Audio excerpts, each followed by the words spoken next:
Shalom, Bapak Ibu kasih salam Tuhan. Saya mengucap syukur bahwa kita bisa berjumpa kembali di dalam program Bible Study online CK7. Saya percaya Bapak Ibu selalu diberkati oleh Tuhan, disertai dan dilindungi. Kita semua dipelihara dan itu adalah kasih, anugerah, kasih setia Tuhan yang terus berlaku dalam kehidupan kita semua. Nah, hari ini kita akan belajar bersama-sama dari Mazmur pasal yang ke-82. Mazmur 82 dengan perikop Allah dalam sidang ilahi. Mazmur ini dimaksudkan bagi lingkungan istana raja dan pengadilan. Ya, bukan saja Israel, bukan saja lingkungan istana, lingkungan pengadilan di Israel, tetapi juga di antara bangsa-bangsa lain. Di seluruh bangsa di muka bumi. Ya.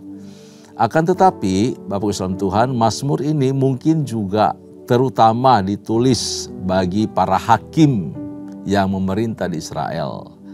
Para hakim yang bekerja melayani umat Israel. Mahkamah agama Yahudi. Juga beserta para tua-tua. Mereka yang memegang kekuasaan atas rakyat tentu saja ya. Karena itu kita akan bahas bersama-sama apa kerinduan Tuhan lewat kehidupan mereka. Dan apa teguran Tuhan bagi cara mereka memimpin atau memerintah. Bagaimana cara mereka mengadili. Kita akan belajar bersama-sama. Sebelumnya mari arahkan hati kita di hadapan Tuhan. Kita angkat roh kita mau sembah puji Tuhan. Sebab Dia baik, bahwasanya untuk selama-lamanya kasih setianya. Yang terus mengajar, yang terus memperdengarkan kebenarannya. Terima kasih Tuhan. Haleluya Yesus.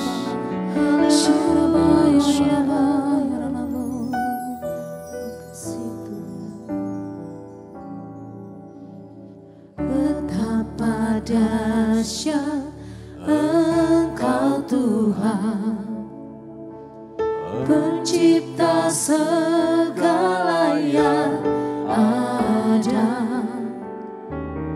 dulu sekarang sampai selamanya. Hanya Engkau Tuhan, tak terselami pikiranmu.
Allah perkasa, Allah yang termulia, Yesus Kristus Tuhan namanya.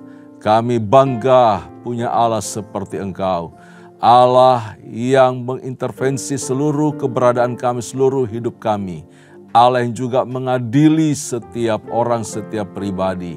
Kami bersyukur. Terima kasih ya Tuhan. Pujian penyembahan telah kami naikkan di hadapan-Mu.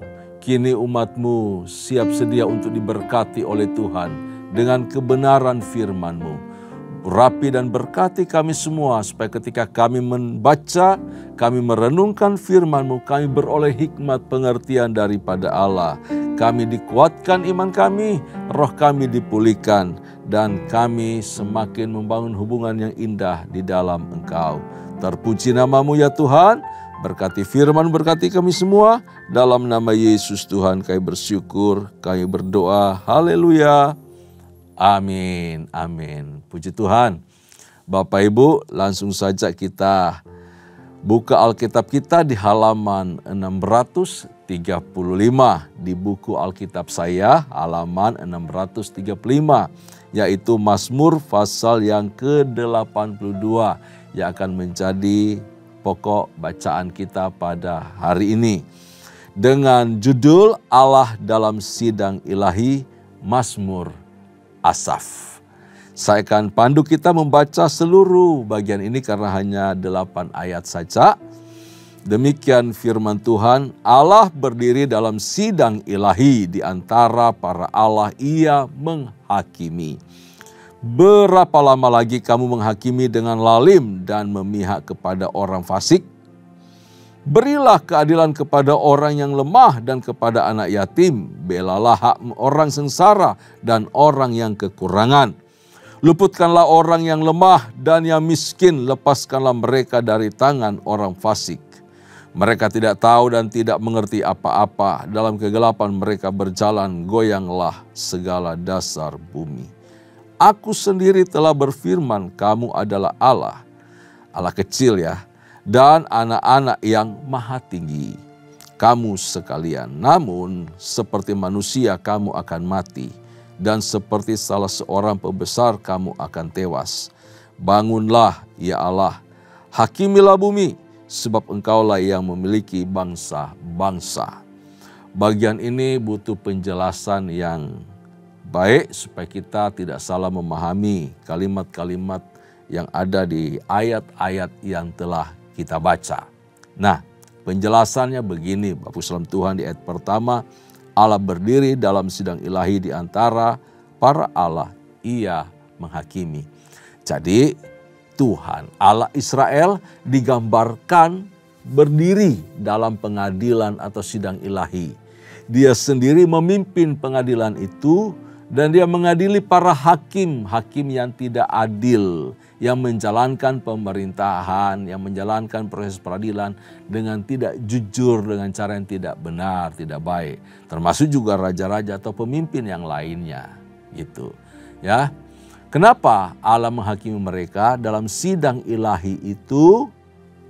Karena mereka berlaku curang, berlaku tidak benar, tidak adil. Padahal mereka itu harus mewakili pribadi Allah yang adil, namanya peradilan. Dan yang satu-satunya yang adil adalah Allah. Allah itu adalah gambaran dari keadilan yang hakiki. Karena itu setiap orang yang menyematkan diri, menempatkan diri, memposisikan diri sebagai hakim, dia harus mewakili Allah yang adil itu. Maka setiap keputusan yang diambil, yang disampaikan, ditetapkan itu harus berlaku adil. Kira-kira seperti itu. Ya. Nah, siapakah para ilah yang dihakimi Allah itu? Karena di sini ada kata ilah atau Allah. Di antara para Allah Ia menghakimi.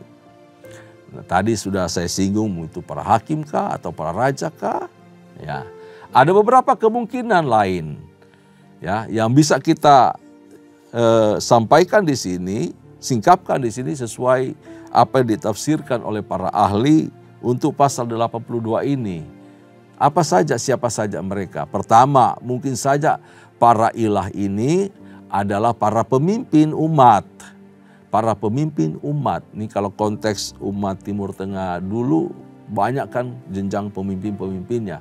Raja, para menteri, para gubernur wilayah, para pengadil, para hakim, para tua-tua, atau juga mungkin orang-orang terkenal, orang-orang berhikmat gitu. Mereka adalah para pemimpin umat yang bertanggung jawab untuk menegakkan hukum dan keteraturan di tengah masyarakat Israel. Yang kedua, mereka itu adalah para raja dari bangsa-bangsa, semua bangsa, para raja yang memimpin, memerintah rakyat, itu akan diadili, dihakimi oleh Tuhan juga dalam peradilan ilahinya. Nah, pada zaman itu, pada zaman waktu Mazmur ini ditulis atau pada masa pemazmur ini hidup, ya, para raja itu sering dianggap sebagai wakil dewa. Wakil dewa, kayak contohnya gini, zamannya Firaun. Firaun itu di Mesir itu adalah wakil dewa, jelmaan dari dewa Ra, dewa matahari. Karena itu mereka sangat hormat sama Firaun, dewa loh. Walaupun mati juga Firaunnya ya, dewa. Tapi itu mereka punya keyakinan, punya kepercayaan. Dan dalam konteks ini pemimpin atau raja siapapun dianggap sebagai perwakilan para dewa. Atau putra dari dewa. Oke ya. Nah yang ketiga, penjelasan dari siapa ini para Allah sehingga Allah berdiri di depan mereka dan menghakimi mereka. Yaitu disebutkan sebagai mungkin saja ini adalah dewa-dewi, sesembahan dari bangsa-bangsa kafir ya, bangsa-bangsa yang tidak mengenal Allah. Sehingga dikatakan tadi lewat puji-pujian kita bahwa Allah kita diagungkan lebih. Dia adalah raja di atas segala raja. Dia adalah raja dari semua dewa ini. Dia adalah Allah tertinggi dari semua Allah. Ya, jadi Allah kita mengatasi segala Allah yang disembah oleh bangsa-bangsa kafir itu. Ini pengantar dari penjelasan ayat pertama. Nah, Bapak Ibu saudara Tuhan, siapapun mereka yang tadi sudah dijelaskan mengenai Allah-Allah itu. Entah para pengadil, para pemimpin, para raja. Mereka harus sadar bahwa mereka itu akan dihakimi oleh Allah. Mereka harus mengerti itu bahwa ada Allah yang lebih tinggi, Allah yang dahsyat, yaitu Allah Israel yang akan menghakimi mereka dari cara sikap mereka, cara mereka bekerja, cara mereka memerintah, cara mereka mengadili.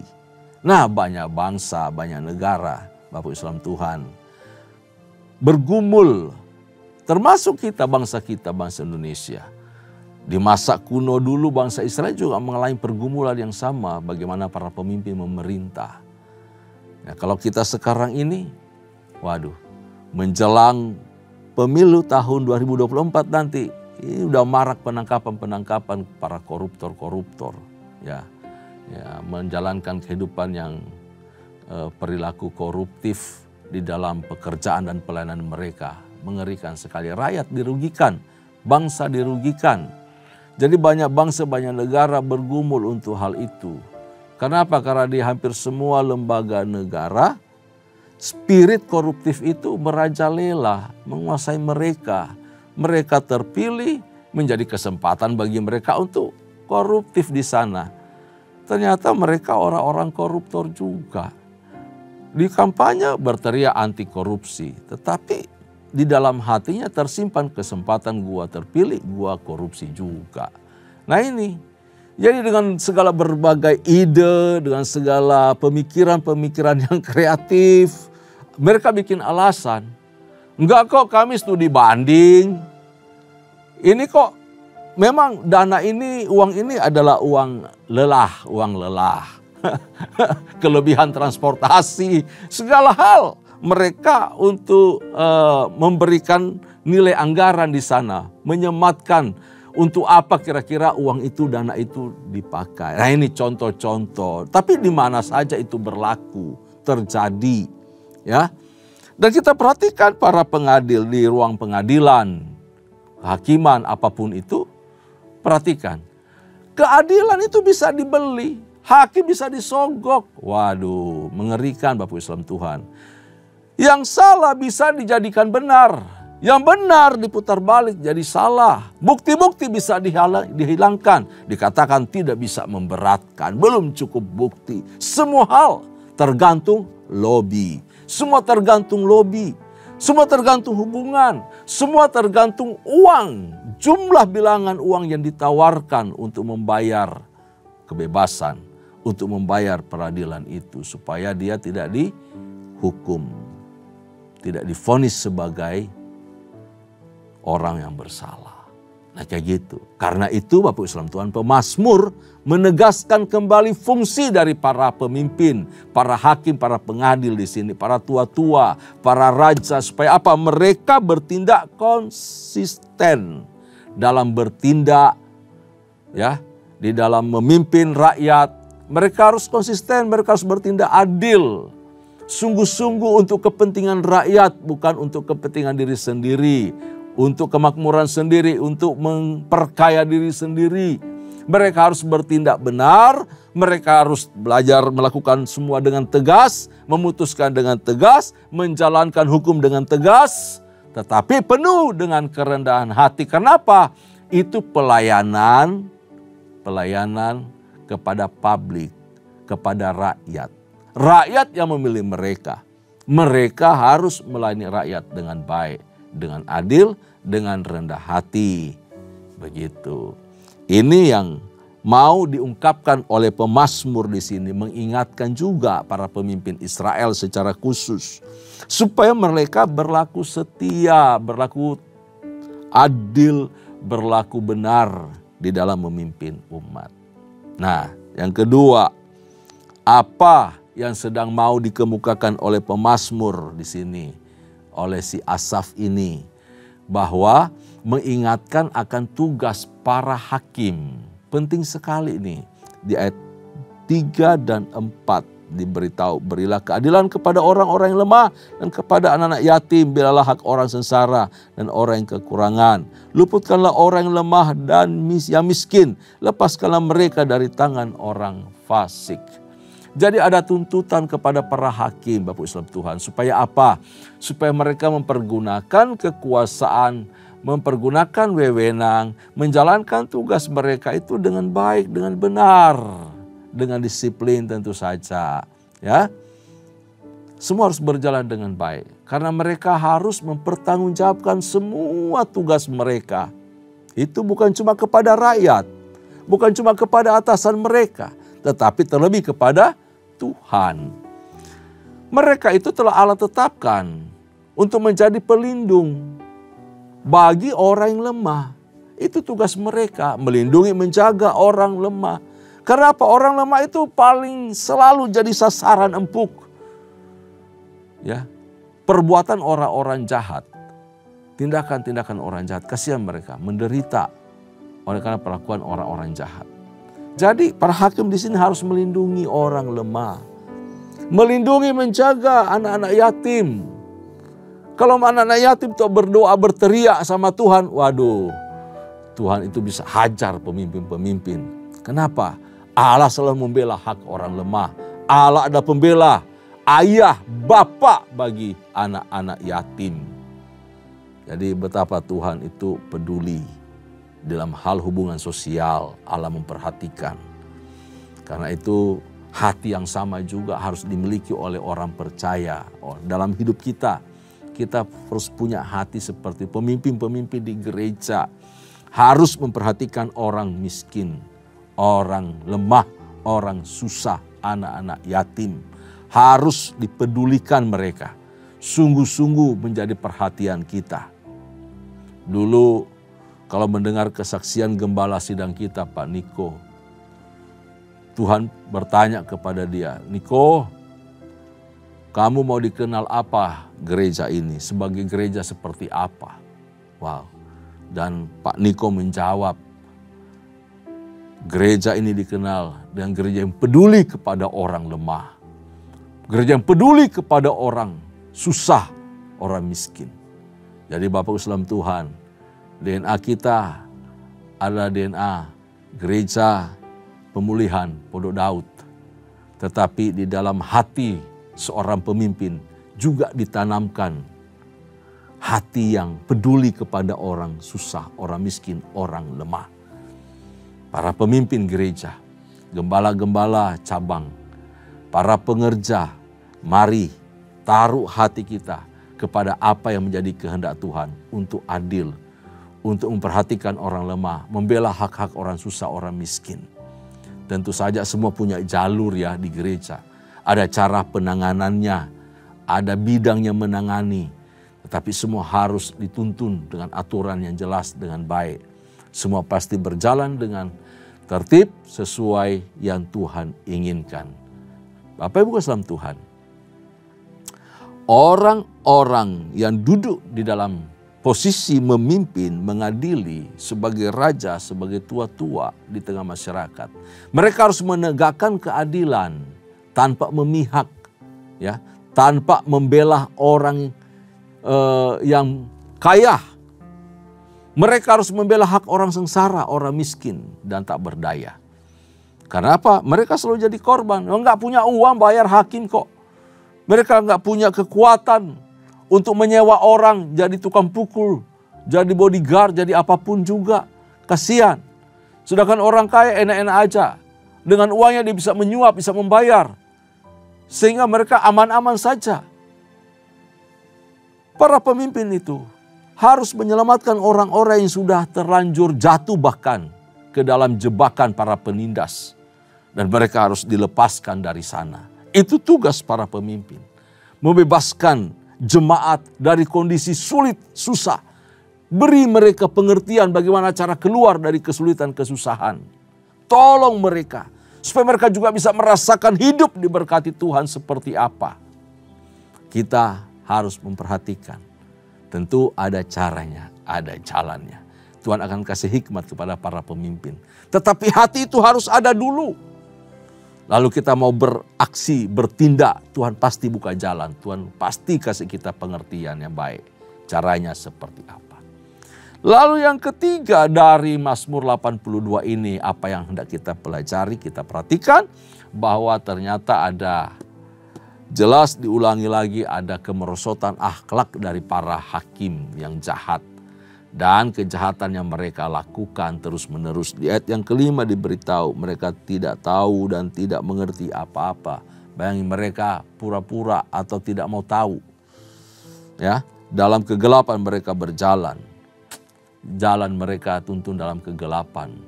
Nggak ngerti apa-apa, nggak tahu apa-apa. Memerintah dengan adil, dengan baik itu seperti apa. Kenapa? Hatinya sudah jahat. Hatinya sudah ditutupi oleh harta kekayaan, oleh suap. Dalam kegelapan mereka berjalan, goyanglah segala dasar bumi. Seperti ayat kedua perilaku mereka. Ya, mereka lalim dan memihak kepada orang fasik. Sama. Mereka mengabaikan kewajiban mereka dan menyalahgunakan tugas, menyalahgunakan wewenang, menyalahgunakan kekuasaan yang sudah Tuhan berikan kepada mereka. Ini bahaya. Jadi mereka kalau Tuhan adili, Tuhan hakimi, mereka dibinasakan oleh Tuhan. Lalu yang keempat yang bisa kita pelajari dari Mazmur 82 ini adalah bagaimana Tuhan membinasakan mereka. Di ayat 6 dan 7. Aku sendiri telah berfirman, kamu adalah Allah, Allah kecil dan anak-anak yang maha tinggi. Kira-kira tadi betul ya, seperti anak dewa atau dewa-dewa sesembahan bangsa lain. Kamu sekalian. Allah tumpahkan gemasnya, marahnya, jengkelnya itu kepada mereka. Karena kecongkakan mereka dan mereka lupa diri. Mereka merubah tempat keadilan menjadi tempat yang penuh ketidakadilan. Mereka tidak memihak kepada orang sengsara. Mereka memutar balik fakta kebenaran. Yang salah dibenarkan, yang benar disalahkan. Selalu seperti itu. Jadi Tuhan menumpahkan gemasnya kepada mereka. Ayat yang ke-7 diberitahu. Namun seperti manusia kamu akan mati. Dan seperti salah seorang pembesar kamu akan tewas. Jadi Tuhan gemas, Tuhan tumpahkan marahnya kepada pribadi para pemimpin, para hakim, para raja yang memerintah dengan tidak adil, dengan cara yang tidak benar. Yang terakhir, yang kelima. Yang kelima, Mazmur 82 kembali mengungkapkan rasa rindu dan doa supaya semua orang yang baik dalam lindungan Tuhan. Supaya kerajaan Allah semakin ditegakkan dalam kehidupan orang percaya. Bangunlah ya Allah, hakimilah bumi, sebab engkaulah yang memiliki segala bangsa. Ini adalah sebuah permohonan, sebuah doa kepada Allah. Untuk supaya Allah melaksanakan kehendaknya, melaksanakan firman-Nya. Kenapa? Karena Allah sendiri yang mampu menegakkan keadilan. Karena Allah sendiri yang mampu menunjukkan sikap yang benar dan mengadili para raja, para pemimpin dunia ini. Inilah bicara mengenai superioritas dari Allah kita, Allah yang kita sembah. Keunggulan Allah kita. Dia mengatasi segala Allah, Dia mengatasi segala berhala, segala dewa. Dia mengatasi semua perilaku kehidupan manusia. Dan dia menuntut supaya para pemimpin, manusia-manusia yang ditunjuk untuk mengadili, juga harus berlaku seperti karakter Allah yang adil, yang setia, yang baik, yang benar. Ini berlaku bagi kita semua, Bapak Ibu salam Tuhan. Anda mungkin di rumah sebagai seorang ayah, Anda juga seorang pemimpin. Anda harus berlaku adil kepada anak-anak. Kita harus berlaku setia kepada istri. Kita harus memimpin rumah tangga kita, memimpin organisasi kita, memimpin perusahaan kita dengan cara yang benar, dengan cara yang baik, dengan cara yang adil. Jalani semua tanggung jawab itu dengan penuh hormat kepada Tuhan, sebab Allah nanti menuntut dari kita. Menuntut pertanggungjawaban dari setiap kita. Dari setiap tugas wewenang yang Tuhan percayakan kepada kita, diminta pertanggungjawabannya. Karena itu, mau jadi pemimpin di kelompok kecil sebagai gembala kul, sebagai gembala kelompok sel, sebagai kepala keluarga, jadilah gembala yang baik. Jadilah gembala yang adil, gembala yang memimpin dengan penuh sukacita dan penuh kerendahan hati, melayani, peduli dengan anggota domba-domba gembalaan kita. Peduli keberadaan mereka, sayangi, cintai, bawa mereka selalu di hadapan Tuhan. Berlaku setia dan adil kepada Tuhan lewat kehidupan dan cara penggembalaan kita. Di rumah tangga juga demikian. Memimpin organisasi juga demikian. Supaya apa? Superioritas Allah nyata betul. Kita menaruh hormat kepada Dia yang empunya domba-domba, yang empunya umat, yang empunya jiwa-jiwa. Nama Tuhan dipermuliakan ketika kita melayani dengan rendah hati, dengan penuh keadilan, peduli dengan orang susah, peduli dengan anak yatim, peduli dengan orang yang lemah. Tuhan Yesus memberkati kita semua. Tundukkan kepala, kita berdoa. Terima kasih untuk hari ini. Kami telah belajar dari firman-Mu. Taruh di dalam hidup kami hati yang mengasihi Tuhan, hati yang mengasihi sesama. Untuk kami berlaku adil dimanapun kami berada. Sebagai kepala rumah tangga, gembala kul, pemimpin di dalam gereja, kami berlaku adil. Terima kasih ya Tuhan. Terpuji-pujilah nama-Mu. Dalam nama Yesus, berkati kami semua umat-Mu. Kekasih-kekasih Tuhan, mari angkat hatimu di hadapan Tuhan. Dan terimalah anugerah serta berkat yang melimpah dari Allah Bapa, kasih sayang dalam Kristus Yesus Tuhan, serta persekutuan yang manis dengan Allah Roh Kudus menyertai kita. Mulai hari ini sampai parusia Tuhan datang pada kali yang kedua, bahkan sampai selama-lamanya. Setiap kita yang percaya sama-sama katakan amin. Tuhan Yesus memberkati kita semua. Shalom.